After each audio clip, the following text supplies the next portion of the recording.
جیسے کہ آپ کو پتا ہے کہ چند روز پہلے ایک آرڈر نکلا ہے گورنمنٹ کی طرف سے ایڈمنسٹریشن کی طرف سے، جس میں یہ کہا گیا ہے کہ جتنے بھی یہاں سرکاری ملازمین ہیں وہ احتجاج نہیں کر سکتے ہیں، دھرنا نہیں دے سکتے ہیں، اور جو بھی وہ کرے گا تو اس کو اس کی سزا ملے گی، اس کے خلاف ایکشن ہو گیا۔ تو آج میں نے اسی لیے آپ کو بلایا کہ روز ہم یہ روٹین اب بن گئی ہے کہ روز نئے نئے شاہی حکم نامے جاری ہوتے ہیں، کالی قوانین جاری ہوتے ہیں جو یہاں لاگو ہو جاتے ہیں، خاص کر 15 اگست 2019 5 اگست 2019 کے بعد جب ایبروگیشن آف آرٹیکل 370 ہو گیا تو بڑے خواب ہمیں دکھائے گئے تھے اس وقت ایبروگیشن کے بعد کہ یہاں ترقی ہوگی، یہاں روزگار ملے گا نوجوانوں کو، تعلیم یافتہ نوجوانوں کو، یہاں شہد کی ندیاں بہیں گی، یہاں دودھ کی ندیاں بہیں گی، لیکن آج تک وہ ایسا ہم نے دیکھا نہیں۔ اور عوام مخالف قانون، عوام مخالف آرڈر روز بروز ہم دیکھتے آ رہے ہیں۔ اس کی ہم مذمت کرتے ہیں کیونکہ ہماری کانسٹیٹیوشن آف انڈیا نے ہمیں گارنٹی دی ہے فریڈم آف ایکسپریشن کی، جس میں یہ ہر ایک شخص کو، جو بھی ہندوستان کا رہنے والا ہو، سٹیزن ہو، اس کو یہ حق ہے کہ وہ کسی دباؤ کے تحت، کسی دباؤ کے بغیر کچھ بھی بول سکتا ہے ڈیموکریسی میں۔ پہلی بات تو یہ ہے کہ ڈیموکریسی کا انہوں نے یہاں جموں کشمیر میں جنازہ نکال دیا۔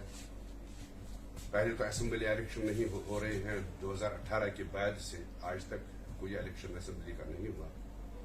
اس کے بعد یہ ڈنڈورا پیٹتے رہے کہ ہم نے جی پنچایت کے الیکشن کیے، ہم نے جی میونسپل کارپوریشنز کے الیکشن کیے، میونسپل کمیٹیز کے الیکشن کیے، اور اب ان کا ٹائم بھی ہو گیا تو کوئی الیکشن نہیں ہو رہا ہے، اس کو بھی ڈیلے کیا جا رہا ہے،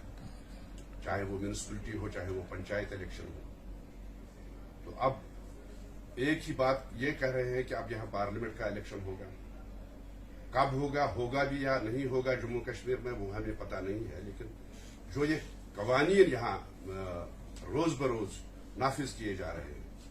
ہم یہ سوچتے ہیں کہ یہ عوام مخالف یہ قوانین ہیں، عوام مخالف یہ حکم نامے ہیں، ان سب حکم ناموں کو، ان کالے قوانین کو واپس لیا جائے۔ آپ کو یاد ہوگا، مجھے آپ کو کہنے کی ضرورت نہیں ہے، آپ کو یاد ہوگا کہ ہماری جب سرکار تھی، جب 2015 میں ہماری سرکار بنی، مفتی محمد سعید صاحب کی سرکار بنی، مفتی صاحب چیف منسٹر بنے تھے، تو اس وقت یہاں جو ہماری فارمر کمیونٹی ہے، جو کسان بھائی وہاں آدیانہ دیا کرتے تھے، اس وقت ایک آرڈر گورنمنٹ کی طرف سے یہ نکل گیا جو مفتی صاحب نے نکالا تھا کہ یہ آدیانہ اب ختم ہو جائے گا، اب کوئی وصولی نہیں ہوگی۔ لیکن آج 8 سال کے بعد ہمیں دیکھنے کو ملتا ہے کہ 8 سال کا پورا جو آدیانہ ہے وہ وصول کیا جاتا ہے کسان بھائیوں سے۔ تو میرا یہ مطلب ہے کہ تنگ کیا جاتا ہے یہاں کے لوگوں کو، یہاں کے کسان ہوں، یہاں کے یہ ملازم ہوں، یہاں کے بے روزگار نوجوان ہوں، سب کو کسی نہ کسی طریقے سے تنگ کیا جاتا ہے۔ ہارٹیکلچر جو ہمارا ہے، ہارٹیکلچر سیکٹر، یہ ہماری بیک بون ہے اس ریاست کی، خاص کر کشمیر کی۔ تو اس میں ایک سہولت ہماری سرکار نے دی تھی جب مفتی صاحب چیف منسٹر تھے، انہوں نے اس وقت ٹول ٹیکس انہوں نے معاف کیا تھا، انہوں نے یہ کیا نام ہے انٹرونشن اسکیم ایک رائج کی تھی، مارکیٹ انٹرونشن اسکیم، تو انہوں نے مارکیٹ انٹرونشن اسکیم بھی ختم کر دی۔ آپ کو پتا ہے کہ ہارٹیکلچر سیکٹر کو آلریڈی دھکا لگا ہے پچھلے 3-4 سالوں میں،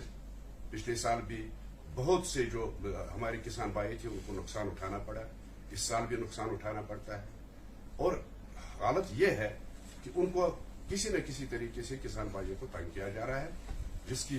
پرزور ہم مذمت کرتے ہیں، ایسا نہیں ہونا چاہیے۔ تیسرا جو خاص زبردست مدعا ہے اور آج کل کا جو پہلا مدعا ہے وہ ہے بجلی۔